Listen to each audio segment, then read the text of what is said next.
ఇప్పుడు random blood sugar, semen analysis, diagnostic tests పై 50% discount, ఉచిత IUI మరియు IVF కన్సల్టేషన్, ఉచిత అల్ట్రాసౌండ్ స్కానింగ్ అందిస్తున్నారు. 49 అంటే సంతానం, 49 అంటే సంతోషం. రాజంపేట పార్లమెంట్ స్థానాన్ని కనుక చూసుకుంటే ఇక్కడ మొత్తం క్లీన్ స్వీప్ గా అని చెప్తున్నారు వీళ్ళు. మొత్తం ఉన్నటువంటి 7 స్థానాల్లో కూడా నిజమేనంటారా? ఇది నమ్మొచ్చు అంటారా?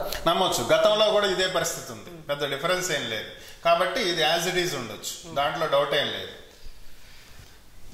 ఇప్పుడు అధికార వైసీపీ పార్టీ మొత్తంగా 113 స్థానాలు వస్తాయని ఈ సర్వే అయితే చెప్తూ ఉంది. చంద్రబాబు నాయుడు గారు అరెస్ట్ అంశం ఏమైనా ప్రభావం చూపించినట్టుగా ఏం చూపించలేదు. ఇక్కడేం పెద్దగా ప్రభావితం చూపించినట్లు ఏం కనిపించట్లేదు. మనం గతంలో కూడా చాలా సార్లు చెప్పుకున్నాం, చంద్రబాబు నాయుడు అరెస్ట్కి వచ్చే ఎన్నికలకి ఏ విధమైనటువంటి సంబంధం ఉండదు.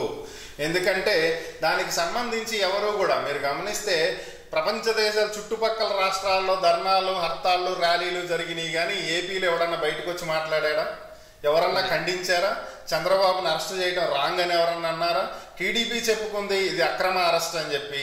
ఎవరన్నా ఒకళ్ళు బయటకు వచ్చి ఇది అక్రమ అరెస్ట్ అని మాట్లాడిన సందర్భాలు మీరు గమనించారా? పోనీ లేదు కదా. సో ఇక్కడ ఎవరు కూడా దాన్ని ఎవరు ఒక అరెస్ట్లా చూడట్లేదు, దాన్ని ఎవరు పట్టించుకోవట్లేదు. అసలు పట్టించుకుని దాని సివియారిటీ ఉంటే అది అప్పుడు ఎన్నికల ఫలితాల్లో కనిపిస్తుంది. ఇప్పటికైతే అటువంటి దాఖలాలు ఏం లేవు.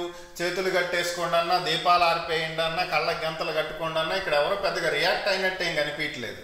అది పరిస్థితి. ఓకే.